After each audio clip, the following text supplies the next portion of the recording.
Que vais-je faire de ma vie? 43 ans cette année, 20 ans de boulot, 7 métiers différents dont 3 créations d'entreprise. J'aurais tout essayé et pourtant, je sens au fond de moi que quelque chose est à faire. Je ressens qu'il y a un lien entre tous ces mouvements, comme si j'avais cherché sans cesse quelque chose que j'avais effleuré, mais qui à chaque fois m'échappait. Trouve le sens à tout ça, continue, tu n'es pas loin, continue, n'abandonne pas. Tu n'as pas fait tout ce chemin pour rien, j'en suis sûre. Un objectif en tête, trouver un moyen d'expression en dehors de ma zone de confort pour faire ce que je faisais de mieux. Je n'avais aucune idée par quel pied attraper le bébé, juste la conviction de devoir trouver.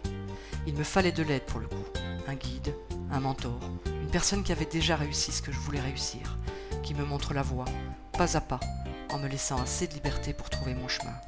Quelqu'un qui m'apprendrait à réapprendre, quelqu'un dont les valeurs correspondent aux miennes, humanité, générosité, énergie.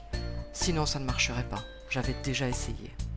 Mars 2016, je m'engage, je deviens académicienne dans le Zéro Limite de Martin Latulippe.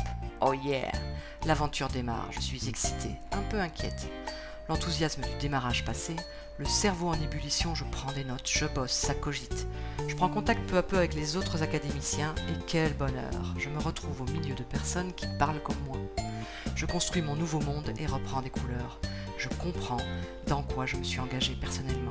Je réapprends à me faire confiance et peu à peu, les portes intérieures s'ouvrent. J'y suis presque. En septembre 2016, je connecte enfin les points. Toute cette quête personnelle depuis tant de temps m'explose au visage. Je comprends qu'il ne fallait pas abandonner et aussi pourquoi.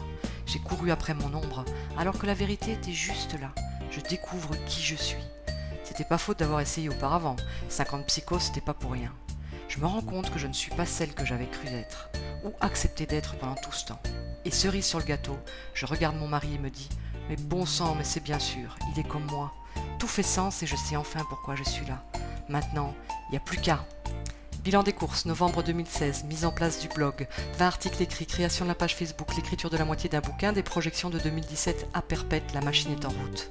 C'est le cœur en fête et la tête dans les étoiles que je peux vous révéler une seule vérité. On ne peut aider les autres qu'en commençant par respecter sa propre nature et en acceptant de se remettre totalement en question, même à 44 ans. Ma plus grande fierté, d'avoir compris que quels que soient les accidents de la vie et les turbulences d'un parcours atypique, tout s'écrit tous les jours. Reconnaissante, oui, et la meilleure façon pour nous de rendre ce qui nous a été offert par Martin et toute l'Académie entre autres, c'est de réussir et d'apporter à d'autres volontaires notre bagage et notre énergie. Je m'appelle Lara Gaillard et je suis multipotentiologue et co-créatrice du blog vivreavecunzèbre.com.